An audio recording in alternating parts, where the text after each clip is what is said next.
শীতের রাত, আমার মা আমাকে নিয়ে রাত্রিবেলা ঘুমালো। পেশাব করে আমি ডান পাশটা আমি ভিজিয়ে দিয়েছি। আমার মা আমাকে ঘর থেকে বের করে দেই নাই। আমার মা আদর করে সোয়া করে ওনার বুকের বাম পাশে রেখে আবার আমাকে নিয়ে ঘুমাতে শুরু করলো। মাঘ মাসে শীতের রাত, পেশাব করে আমি বাম পাশটা আমি ভিজিয়ে দিয়েছি।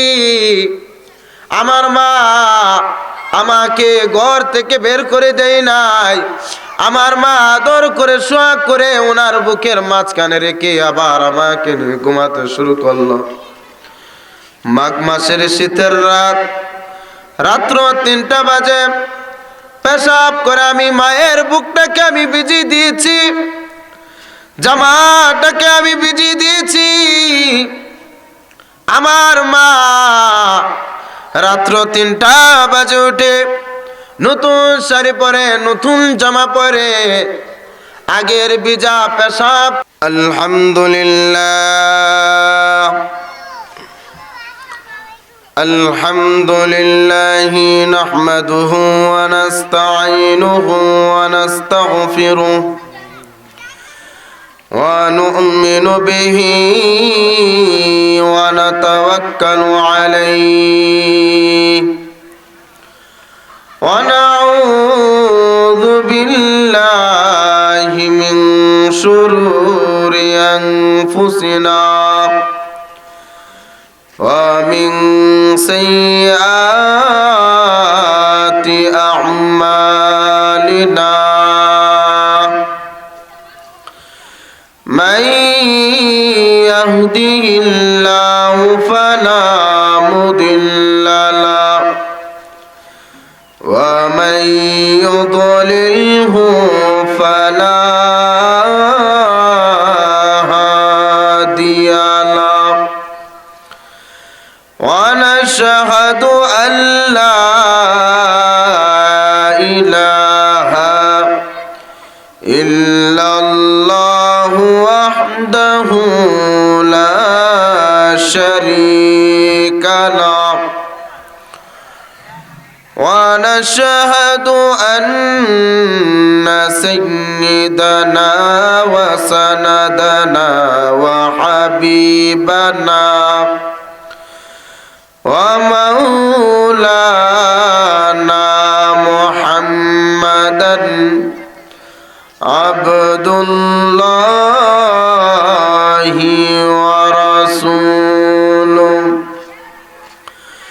أرسله بالحق بشيرا ونذيرا وداعيا إلى الله بإذنه وسراجا منيرا. أما بعد فأعوذ بالله من الشيطان الرجيم. بسم الله الرحمن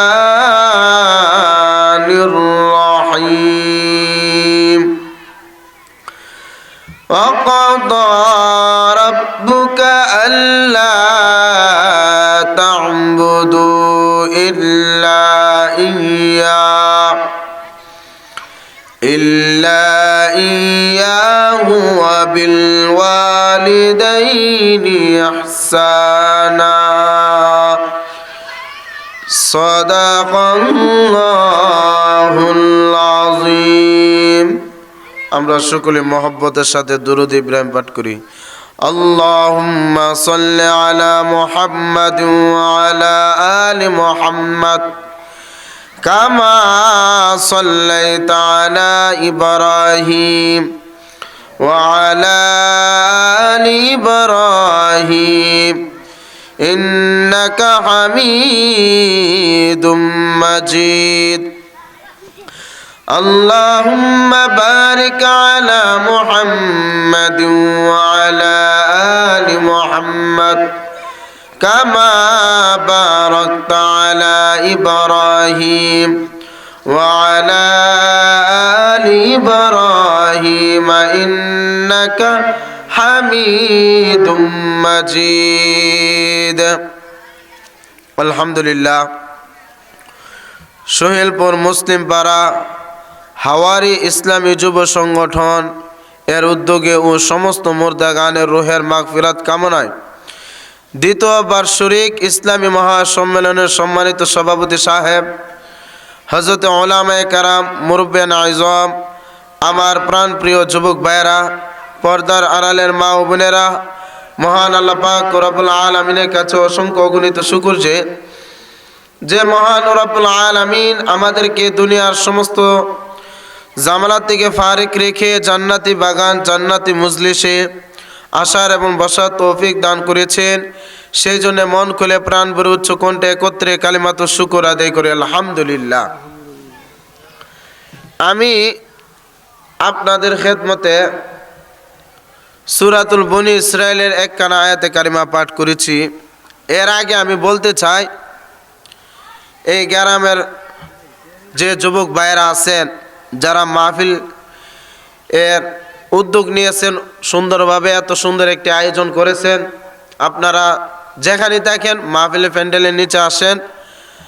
দেখেন এই মাহফিল আজকে শুধু এই মাহফিলটি এখানে হবে, আবার 1 বছর পর এই মাহফিলটা হবে ইনশাআল্লাহ।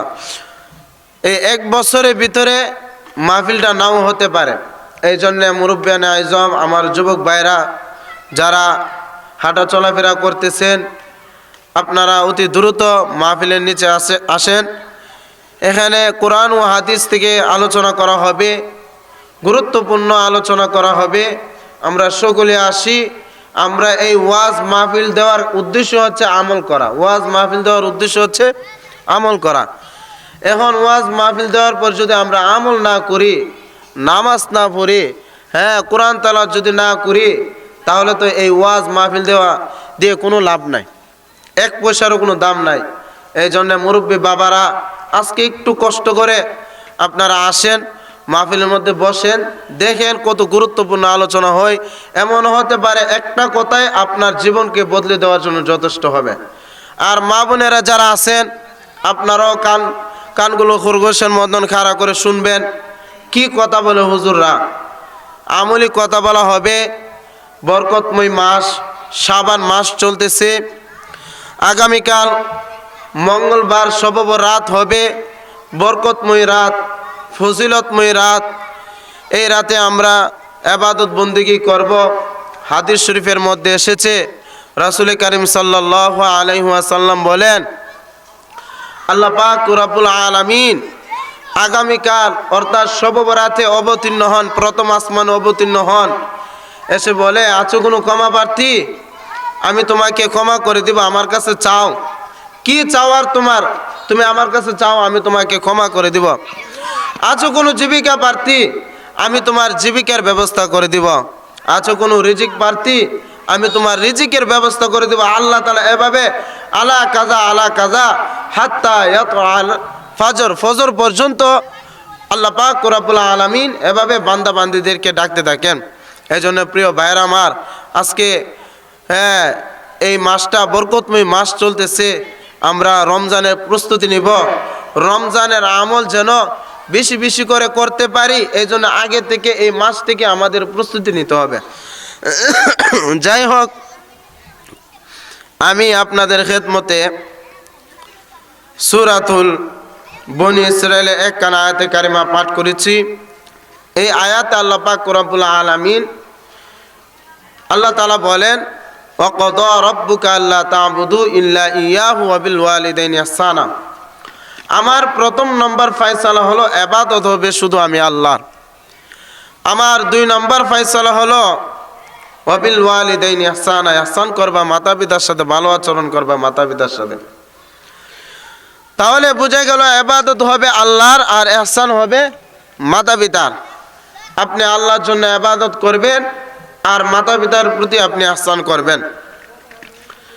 ইহসান মানে সদাচরণ, ইহসান মানে খেদমত, ইহসান মানে তাদের জন্য খরচ করা, ইহসান মানে আপনার সব সম্পত্তি তাদের পায়ের নিচে, আপনার সব ক্ষমতা তাদের পায়ের নিচে বিলিয়ে দেওয়া, বিছিয়ে দেওয়া। চিল্লায় বলেন ঠিক কিনা? এই জন্যে আমার আল্লাহ বলেন ওয়াবিল ওয়ালিদাইনি ইহসানা, ইহসান করবা মাতা পিতার সাথে, ভালো আচরণ করবা মাতা পিতার সাথে। আমরা বললাম আল্লাহ আপনার জন্য ইবাদত হবে এটা আমরা বুঝলাম, কিন্তু মাতা পিতার সাথে ইহসান কিভাবে করবে এটা তো আমরা বুঝলাম না। আল্লাহ বলেন বান্দা কোনো টেনশনের কোনো কারণ নাই, আমি আছি তো। আল্লাহ তাআলা বলেন ওয়াবিল ওয়ালিদাইনি ইহসানা ইম্মা ইয়াবলুগান্না ইনদাকাল কিবারা আহাদুহুমা আও কিলাহুমা ফালা তাকুল লাহুমা উফ। আল্লাহ নিজে ইহসানের ব্যাখ্যা দিচ্ছেন। আল্লাহ বলেন আব্বা আম্মা একজন কিংবা উভয়জন যখন বার্ধক্যে উপনীত হয়ে যায়, বয়সে যখন পৌঁছে যায়, খবরদার ওই মা বাবার সাথে ঝিরকি দিয়ে কথা বলবা না, ধমক দিয়ে কথা বলবা না। কেননা আমরা যখন ছোট ছিলাম মাতা পিতাকে কষ্ট দিয়েছি কি দেই নাই? আপনার কত বছর আগের কথা মনে আছে? আপনার বয়স যখন 3 তখন আপনি কি করেছিলেন মনে আছে? তো এটাই যদি মনে না থাকে, আপনার বয়স যখন 2 তখন আপনি কি করেছিলেন মনে আছে? আপনার বয়স যখন 1 তখন আপনি কি করেছিলেন মনে আছে? জ্বালাতন তো ওই সময় বেশি করেছেন, ঠিক কিনা? শীতের রাত আমার মা আমাকে নিয়ে রাত্রিবেলা ঘুমালো, পেশাব করে আমি ডান পাশটা আমি ভিজিয়ে দিয়েছি। আমার মা আমাকে ঘর থেকে বের করে দেই নাই। আমার মা আদর করে সোহাগ করে ওনার বুকের বাম পাশে রেখে আবার আমাকে নিয়ে ঘুমাতে শুরু করলো। মাঘ মাসে শীতের রাত, পেশাব করে আমি বাম পাশটা আমি ভিজিয়ে দিয়েছি। আমার মা আমাকে ঘর থেকে বের করে দেয় নাই। আমার মা আদর করে সোহাগ করে ওনার বুকের মাঝখানে রেখে আবার আমাকে নিয়ে ঘুমাতে শুরু করলো। মাঘ মাসের শীতের রাত, রাত্র 3টা বাজে, পেশাব করে আমি মায়ের বুকটাকে আমি ভিজিয়ে দিয়েছি, জামাটাকে আমি ভিজিয়ে দিয়েছি। আমার মা রাত্র 3টা বাজে উঠে নতুন শাড়ি পরে, নতুন জামা পরে, আগের ভিজা পেশাব